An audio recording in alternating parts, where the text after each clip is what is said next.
chugger out, are you? What's that? Are you the chugger out? Oh yeah. Is there any charge, miss? No. Free, is it? Free, yeah. Free, oh, free. Yeah. Big crowd so there is. Oh, see. Right. Yeah. Tell it.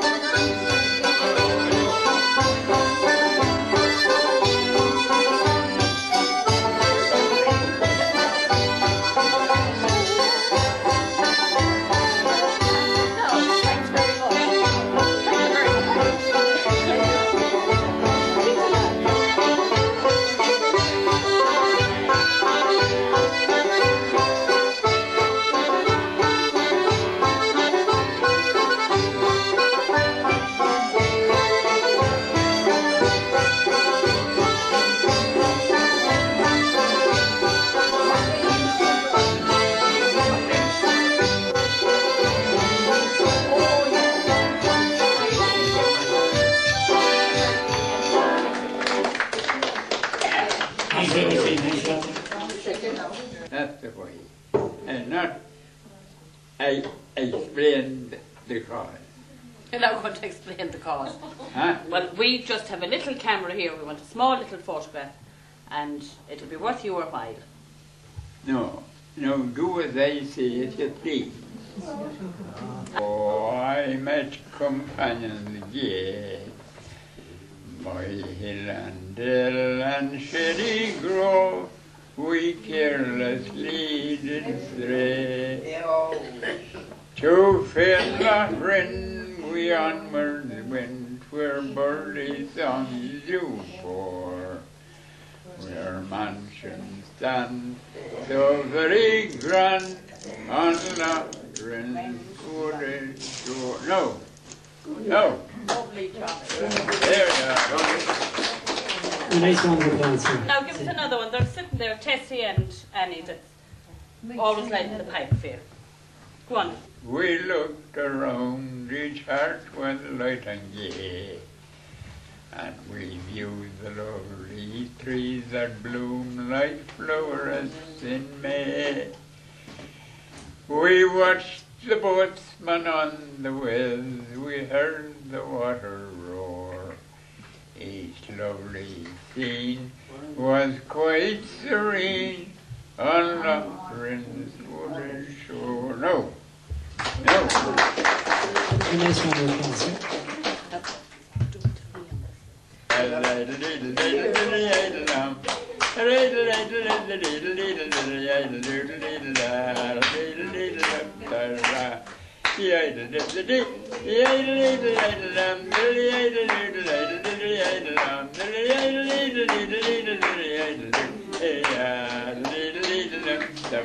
No. Very good. No. Hey, what's one of his other songs? You know the old commodities he does every day. There's one lively one to do. Come on, do a lively one for me. It's right there one. You have. I have. No, Please. please. Do it for the sister. Sure, if I had, I would. Well, have your little story. Huh? Have your little story. I know. I don't follow up them things at all. Have you a yarn to tell me? I don't do the yarn. You have. Go on now. You have loads of them.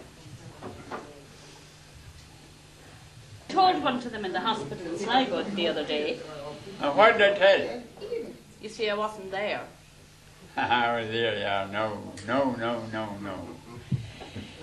Have you one other song and then we let you off? No, I haven't. You just one verse of another. I haven't, no.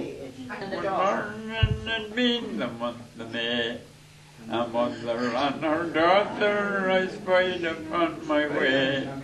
As she sat down most homely to the milking of her cow, singing I will and I must get married, for the humour is on me now. Oh, shut up, you silly young girl, and hold your sinful tongue. Your time enough to get married for 10 long years to come. Oh, the daughter shook her shoulders as she meant to weigh her cow, singing I'll have to get married, for the humour is dug into me now.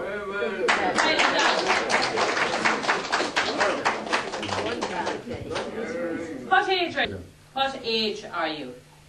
I'm heading for a 1 and 2 nuts. Nicely cut. He's heading for a 100. Do you remember the fairs in Mohill, Tommy? I do well. And what were they like? Oh, there was good ones and there was bad ones. And What was the fair like the 8th of May? well, there was the 8th of May is good and bad. There was no bright bidding or work like that on it. The 8th of May and Monaghan Day and the 19th of October. That's right. There And was would you- an order days or more. Would you have many cattle to sell? You can't account for that. Because you'd be selling and buying, mixing everywhere. Was there matchmaking out around Eslin? Huh? When you were young, was there matchmaking out around Eslin? I don't know whether there was or not. Well, did you go dancing? Huh? Did you go dancing? I did. Where? I went dancing in Eslin, Anadok, Eslin. Eslin, Mohill, and Clonturk, Barnacoola. I went everywhere, bad luck from it, I went everywhere. How did you travel? Huh? How did you travel to Barnacoola? I travelled on 2 iron feet, and they never let me down. And were there nice ladies in Barnacoola? Huh? Were there nice ladies in Barnacoola? They were mixed.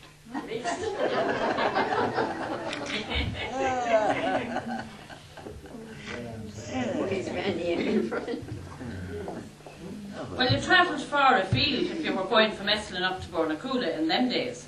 Huh? You travelled far afield if you went from Eslin to Barnacoola. I did. What was Barnacoola called?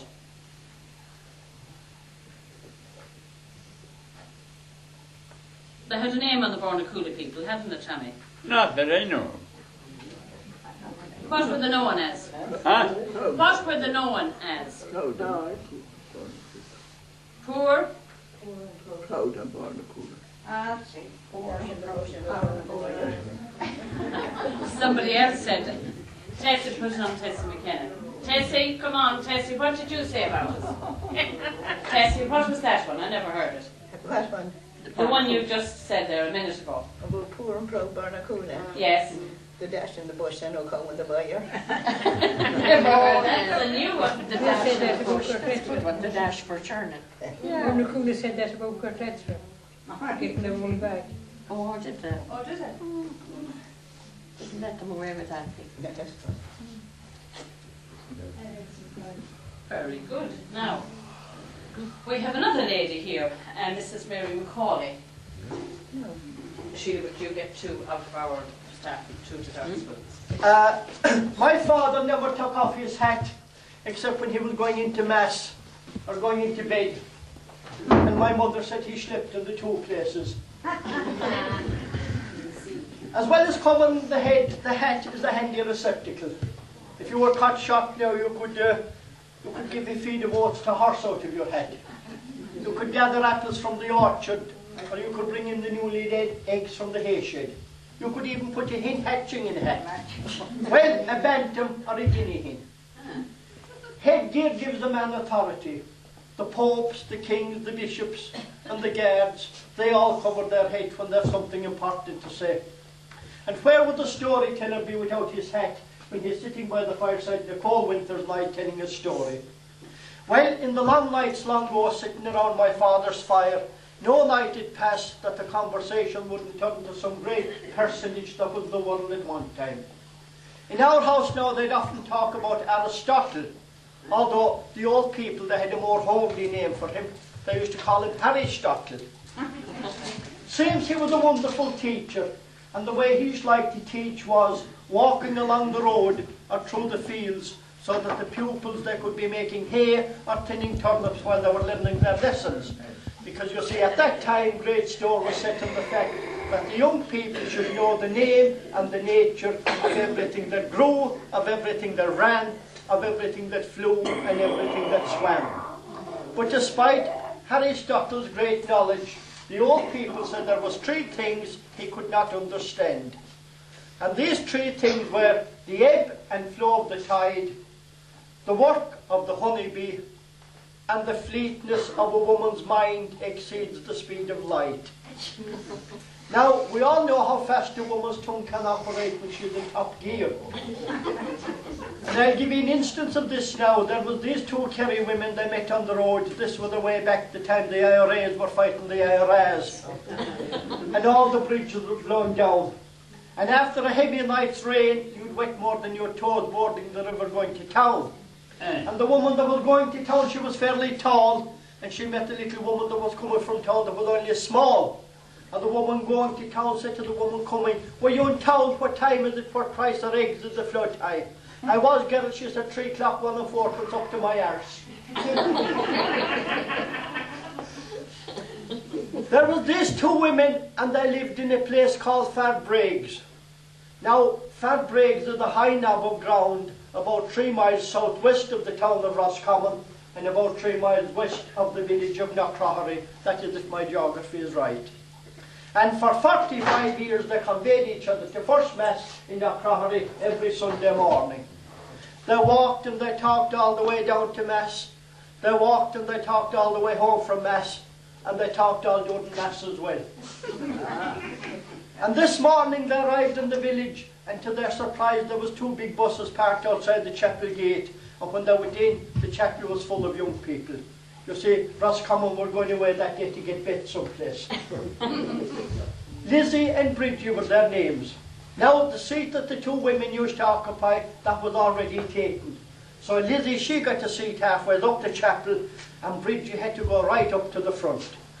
And as soon as the priest had delivered his final blessing, there was what I could only describe as a stampede to the door, and the 2 women got lost in the crowd. And when Bridgie laid eyes on Lizzie again, she was at the far side of the street, talking to 2 returned Yanks, husband and wife. The man, God bless him, he was about 6'5", he weighed about 19 stone, he had a white trouser and a red shirt on him. And he was smoking a cigar the length of a policeman's truncheon. And his wife, she was only a small bit of a woman, with 2 fat arms in her, and God bless them, actually 2 elbows like 2 corkscrews. And she had a black shiny handbag that you could fit a bale of straw in. Now, Bridgie didn't want to be standing there with her mouth open looking at him, so she said she'd walk up the road and Lizzie might overtake her on the way. And as Lizzie was about to overtake her, she said, "Tell me, who were the 2 swanks you were talking to outside the chapel gate?" "Oh," she said, "they're home from Boston," she said, "and they knows our Mickey and our Patsy over," she said. "And what's more, they're coming over to see me Tuesday night." "And they know that," said Bridgie. "Oh," she said, "that'll put you to a great deal of trouble. Jealousy is an awful thing." "What trouble will it put me to?" "Oh," she said, "won't you have to wheel the bicycle out in the morning? Won't you have to cycle into town? And you'd have to get meat for them and cakes and buns and drink for them. And that black and white pudding that they go mad for." She said, "Them Yanks, when they come home here," she said, "and the fresh air hits them, they nearly ate the knobs off the hearse." My mother, she said, had him home in 1965, and it was only the year before she died she was getting over the effects they had in her. That put me to no great trouble at all, says Lizzie, because you know, whenever the house, she said, I have a gander that was left in my hands at Christmas. And when I go home, she said, I'll catch him and I'll neck him, I'll pluck him, I'll go to him, I'll wash him, and I'll have him for the Yanks Tuesday evening. And she went home and she caught him and she necked him, she plucked him, she gutted him, she washed him, and she stuffed the gander, and she put the gander roasting. 8 o'clock, 9 o'clock, 10 o'clock came, and no sign of the 2 Yanks, and no one snapping them out again. The next Sunday morning, the 2 women met at the head of the road. "Tell Mrs. Bridgie, how did you get on with your Yanks?" "Oh," she said, "I never darkened the door. See, what did I tell you? And they've no word in either, she said. And I suppose the bird went bad in your hands. Oh, he did not. Oh, what did you do with the gander? She said, I ate him. You ate the whole gander? She said, I did. That's a bit of trouble to me. Oh, she said, and you the sinful woman. Sinful? What harm was it for me to eat when I read from a goose egg? Oh, she said, you had the ignorant woman. Gluttony, she said, one of the 7 deadly sins. Pride covetousness, lust, gluttony, anger, envy and sloth. The one stuck there in the middle of them. She said, if the good Lord was to strike you dead on the road this minute, you'd be burning below in the hubs of hell before I'd have time to say an act of contrition into your ear. Oh, poor Lizzie, she was so taken back by this, if you were to stick her with a penknife, she wouldn't lose a drop of blood. She was frozen. Went into Mass, never heard the word the priest said, with the thoughts of this deadly sin of her soul.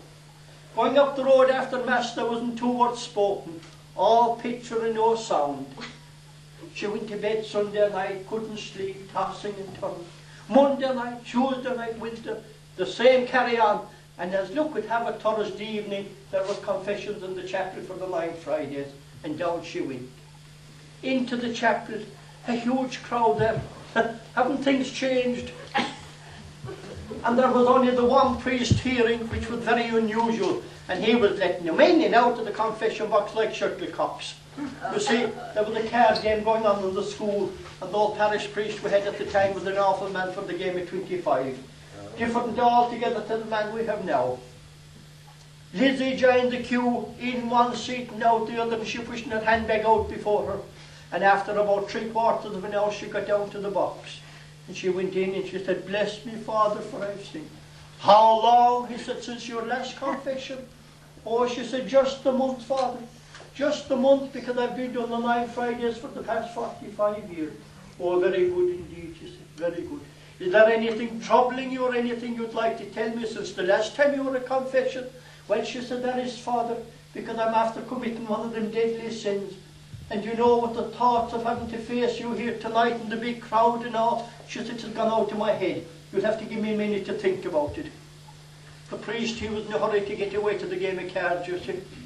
And after a minute, she said, I have it, Father. She said, I committed adultery. Oh dear, oh dear, oh dear, he said. I'm very saddened and very grieved to have to hear such a confession.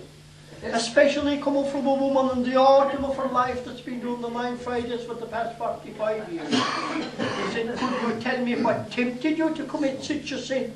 Well, she said, it was like this, Father. She said, there he was, she said, lying on his back above on the table, she said.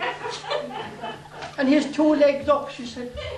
And him nice and brown. And a long neck on him. And you know, she said, when I left over my hand and I got the taste of it, the devil took me.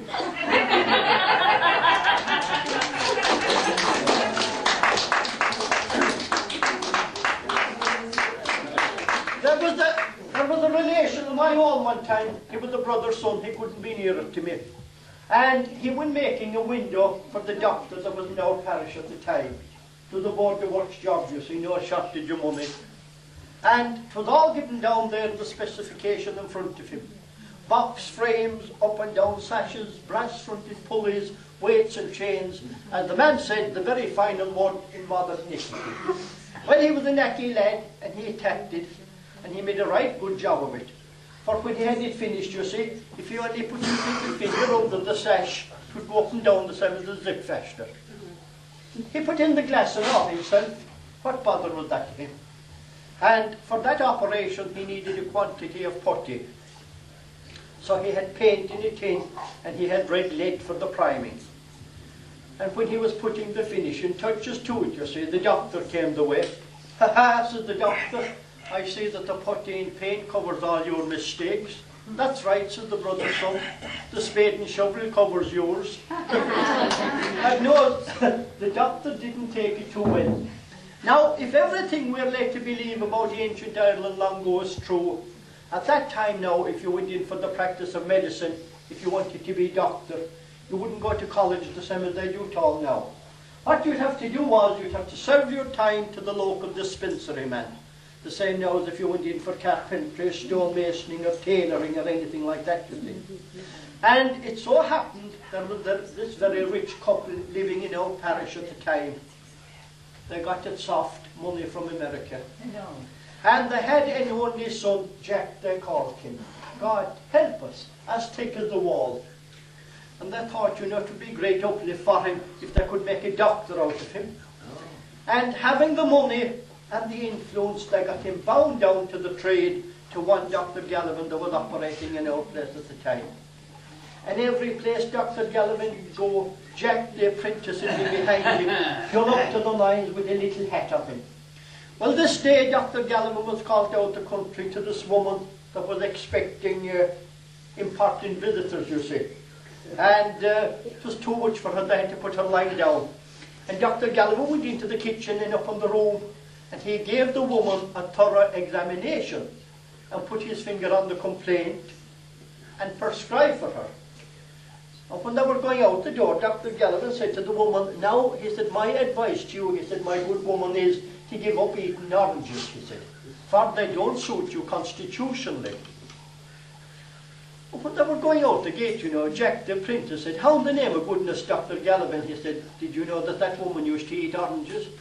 Now, Jack, he said, in our line of business, he said, you have to keep your wits about you and your eyes wide open. He said, didn't I see the skins under the bed? And some weeks later, another urgent call came in, a man that was in danger of collapse. And it so happened now that Dr. Gallivan wasn't at home this day. He was away at a funeral. Maybe he'd a good right to be there. But seeing that it was urgent, Jack the apprentice said he'd go.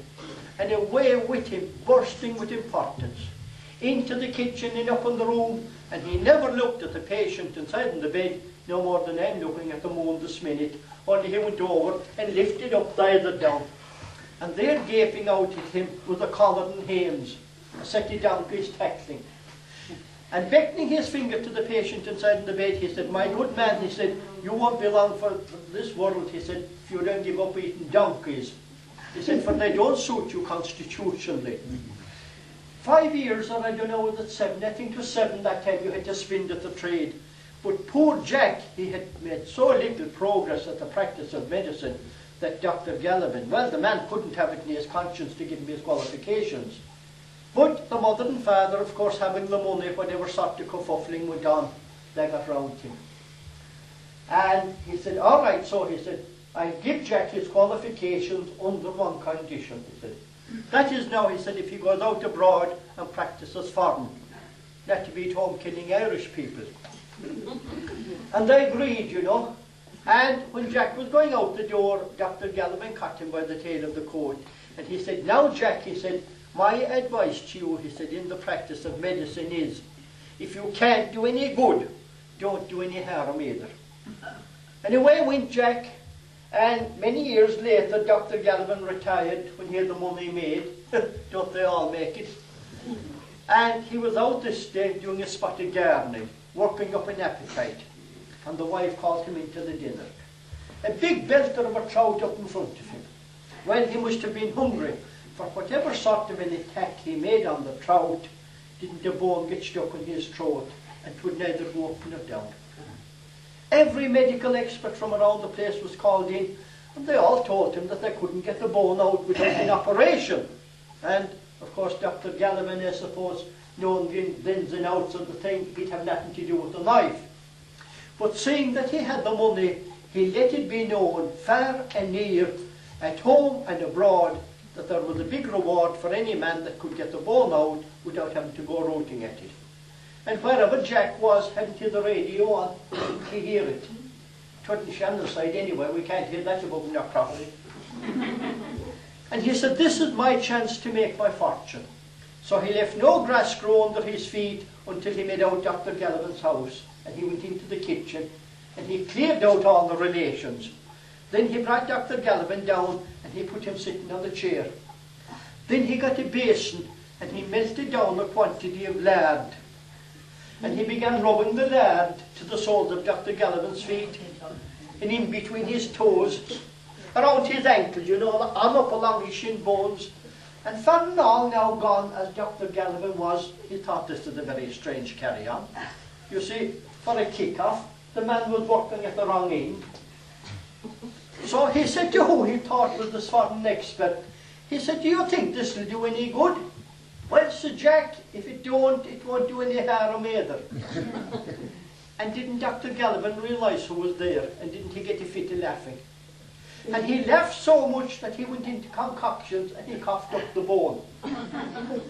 And Jack, he collected the reward, if you don't mind, and he set up after above in Dublin as a top expert dealing with arthritis of the tongue.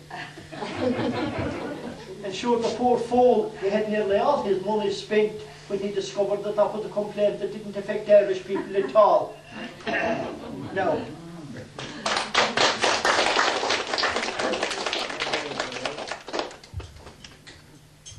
a farmer, a great father, a great husband, and a hard-working man. And I suppose from the pure dint of hard work, didn't the poor man fall into bad health. I want you to listen to this very carefully now, because this is a very serious story. Poor man fell into bad health, and he went to the doctor, and the doctor recommended that he should drink 1 pint of Guinness every day. The biggest mistake the doctor ever made. The poor man got so fond of it, it went from 1 pint to 2, from 2 to 3, from 3 to 4. And when he'd have his jobs done in the morning, he'd go down to the pub, and he'd come back again, he'd go down again in the evening. And in the heel of the hunt, the man would go to the pub, and he wouldn't come home until closing time. And he finished up a fully fledged alcoholic. And his poor wife, she was in pieces. She didn't know what to do. She was on the point of having a nervous breakdown. She was fit to tear her hair out. She had no friends, she stayed indoors, and she was in tears every day. And you know, from the pure dint of drinking, didn't the plumbing system start to give trouble, and didn't the poor man start wetting the bed every night? And his wife, she was in the store one day buying a mattress, and the manager said to her, Mary, he said, this is only the month of April, he said, and already, he said, you've bought 3 new mattresses this year. Oh, she said, I know that, she said. She said, poor John has gone very bad on the drink, she said, and to make matters worse now, she said, he's snoring his head off every night, she said, and he's wetting the bed, and I can't get him out of it. Oh, he said, why didn't you tell me that long ago? He said, because I have a cure. I'll have him cured in no time. And she said, how are you going to cure him? The next time he comes home, she said, and he's drunk, you get a bit of a string, and you go down and tie it around the plumbing system, and put a bow knot on it. But don't tie it too tight, you know, that could be dangerous. She didn't have long to wait until he staggered toe, paralytic, couldn't maintain his relationship with the perpendicular, and he fell into the bed. And blasted, you know, that always when you're trying to find something you can never get it, like me with my glasses. She was looking around for a bit of string, and the only thing she could find was a red ribbon off of one of the children's dolls. And she went down and she tied the ribbon around the plumbing system, and she put a bow knot on it. Next morning she was in the kitchen getting his breakfast ready. He came up out of the room, and he was in no form at all for eating. And she said to him, what time did you come home last night, John? Oh, he said, I don't know. And she said, who brought you home? I don't know, he said. And she said, where were you? He said, I don't know. She said, what kind of a husband do you turn out to be? What kind of a father? You don't know what time you came home, you don't know who brought you home, you don't know where you were. She said, do you know anything? Well, he said, Mary, all I can tell you, he said, if there's any consolation to you, he said, wherever I was, he said, I got first prize.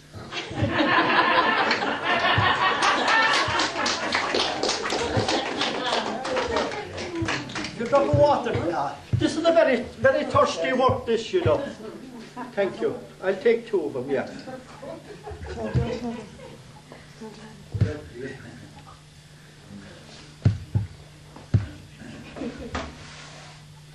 I hope she has no whiskey in this. I knew a woman one time, you know, that married a blacksmith.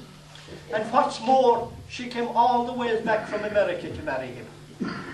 He was a good match, you see, for as well as having the forge, he'd a nice farm of land with an empty house on it. And they weren't altogether complete strangers.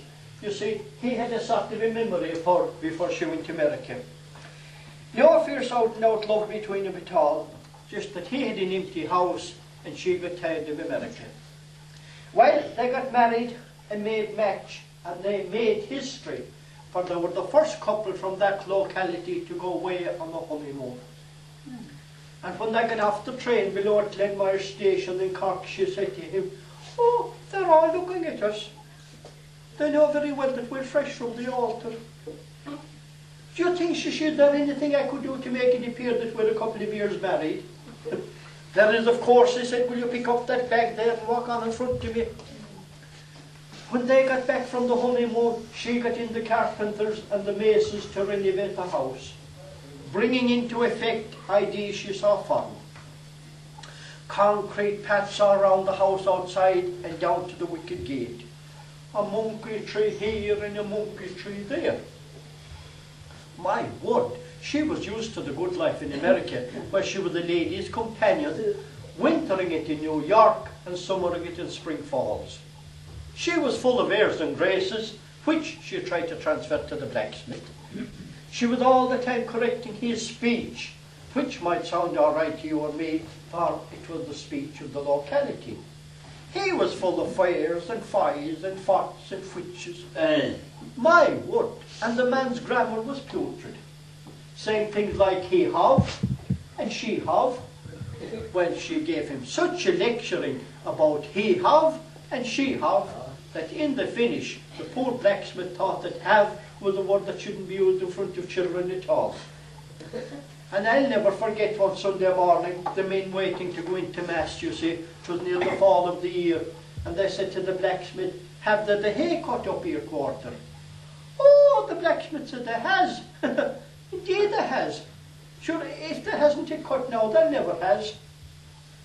There was a station published that year for the blacksmith, and his wife was delighted, because it was going to be an opportunity for her to show off to the neighbours and to the parish priest the inside of the house, as well as all these little quibbles she brought home in the trunk from America. It was going to be a wonderful occasion, and she didn't want to have it spoiled by the awkwardness of her husband. So, training was the answer. Well, for weeks before the station, the poor blacksmith, he'd take to see the sun going down in the evening, because you see, for him, it meant home to night school. When he got inside the door, he could get out of his old duds, wash and scrub himself, and into his conversation clothes. "Yes, father." "No, father. You see, he being the man of the house, he'd have to have his breakfast in the parlour with the parish priest. So the wife brought him down, told him where to stand, and she gave him a tight warning to have his manners. Pass the butter and pass the milk, everything up to the knocker, she told him. And no coarse conversation in the presence of the priest. Don't be saying things like, "Excuse me, dear father, the butter is hairy, the cat and the dog, they slept in the dairy." None of that, she said. Use your serviette, and don't have drops of tea falling from your moustache. And take your spoon out of your cup when you're drinking your tea, and don't have it going into your eye when you're talking to the parish priest. He being the man of the house, he'd also have to go down to the wicket gate to welcome the parish priest when he'd get out of the car. There again the wife brought him down, told him where to stand. And she told him, as soon as the priest stepped out of the car, he was supposed to extend his arm, showing no agitation. Then she told him to say, "Good morning, dear father." She told him to give a little laugh, you know, and say, "Ha ha, fall already? We won't feel it now till Christmas." Now, the poor blacksmith, he didn't want to say fall already, because you see, he hadn't had it said before. But she made him, saying that this was the term used to describe the autumnal part of the year in America, and that was the coming thing. He was doubtful about it. He'd wake up in the morning, he'd look up at the ceiling, and he'd say, "Fall already." Even going round the house during the day, he'd be rain or saying, "Fall already." Even when the forge was full of customers, He'd stop hammering on the anvil and he'd look up and he'd say, "Fall already." Until in the finish, the customers in the forge thought that the poor blacksmith was going off his rocker. Every evening when the blacksmith would come in from the forge, the wife would introduce him to some new article of cutlery. A tongs for the lump sugar, a butter cooler with a roof on it. He came in this evening, the door was open, it was getting dark and herself was in the room, and he saw this object up on the table. "Hush, blast you, clear out," he said. And he made smithereens of the teapot on the floor. You see, the tea cosy was an embroidered cock. Very lifelike. Another putty she brought home in the trunk from America with her. Well, the night before the station, the blacksmith, he washed down the concrete pats all around the house and the steam pat down to the gate. Bucket after bucket of water until he'd them shining. And then he stood below the gate, you see, and for one final rehearsal, he extended his arm, showing you education. And he said, "Good morning, dear father. Fall already? We won't feel it now till Christmas." Then he went back up to the house, and himself and the wife, they went to bed. Well, whatever happened that night, the poor blacksmith was only barely down in the kitchen the next morning when he looked out the window, and there was the parish priest getting out of the car below the wicket gate. The blacksmith, he hopped into his two boots, and he went flying out the door. Blessed out tonight. There was a fierce fall of frost the night before, and as soon as the blacksmith made contact with the footpath, the two legs were taken from under him, and he was sliding down on his backside all the way to the wicket gate. And still in a sitting position, he extended his arm, and he said, good father, dear morning." He said, "What did he do? I've a pain in my arse from the fall, and I'll feel it now till Christmas."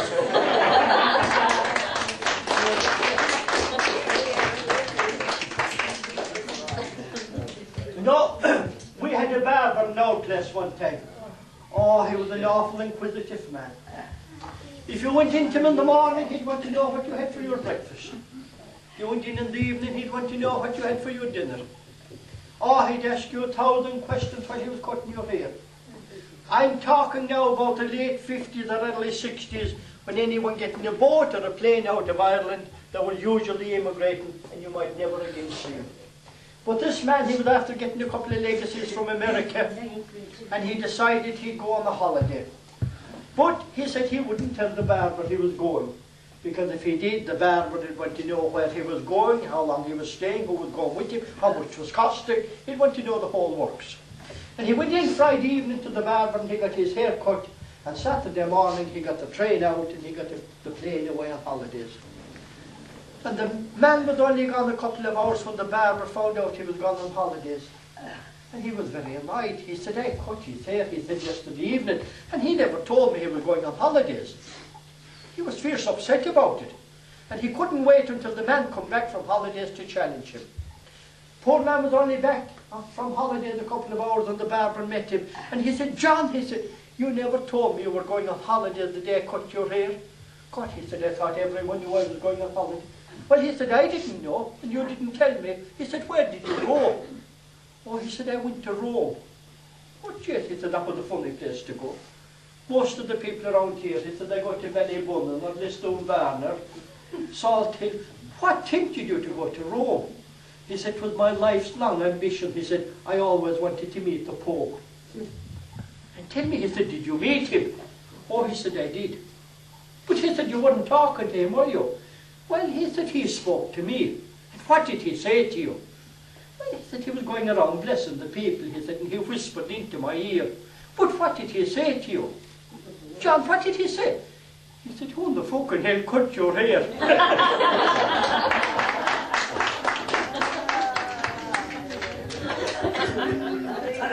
We'll have a little break now for a while, I think, if you want, and you might want to have a bit of a dance. And the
She's a handsome young lady.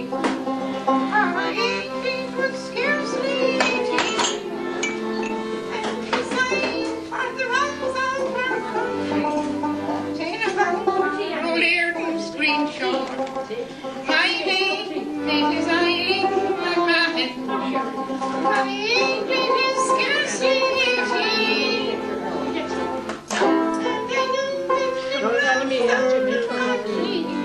I don't know how lonely I'd be for the want of employment in Ireland. I was forced as an exile to roam far away from my home in Killarney, where life signed to roam. It was then from my to see would only the face of my mother wait upon smile gazing on me. They ship on the ocean at me. I fancy I see her no more. And my beauty flying like nothing. She's the pride of Leitrim's green shore.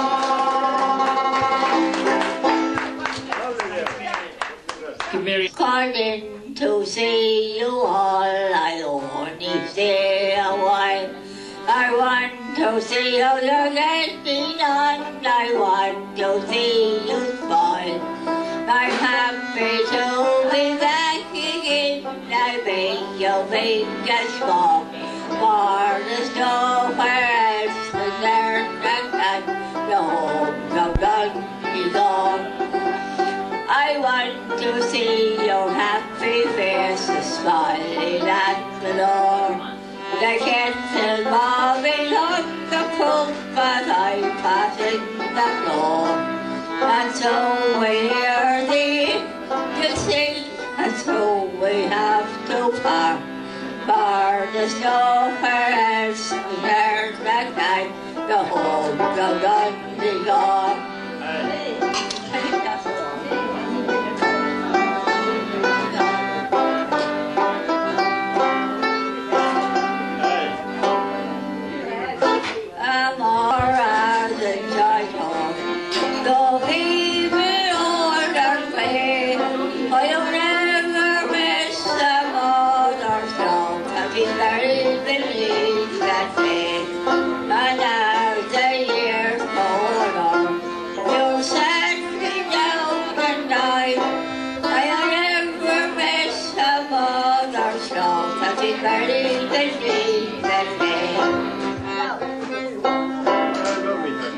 Thank you, Kathleen.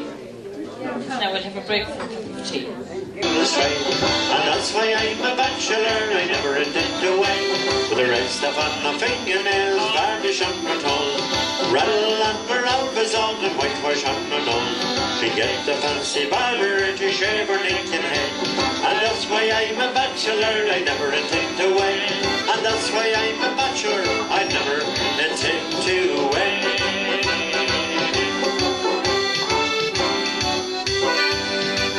Now you need a Westmead bachelor. I miss him for the sake of old lang syne.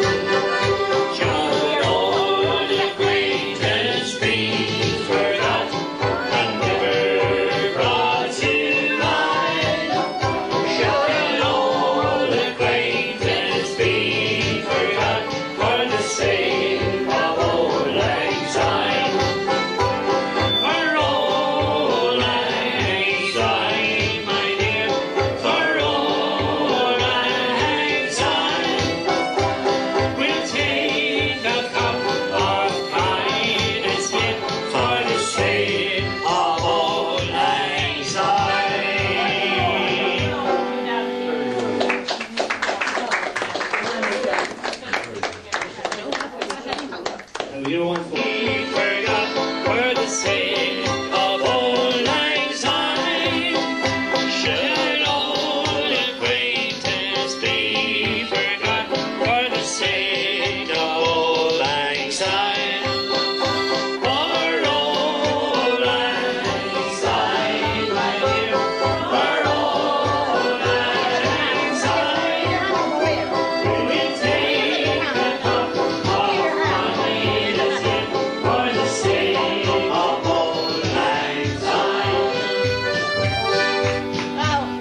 I just want to say thank you very much to Eslin Kelly, who has helped us out very much this evening with our Bealtaine, to Sean Dagnan,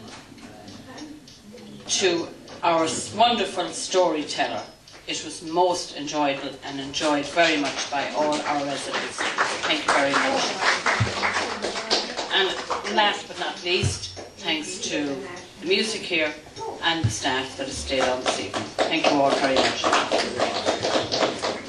I need to give Margaret a nice round of applause there, and our staff, give them a nice round of applause and a beautiful meal there also. Thank you.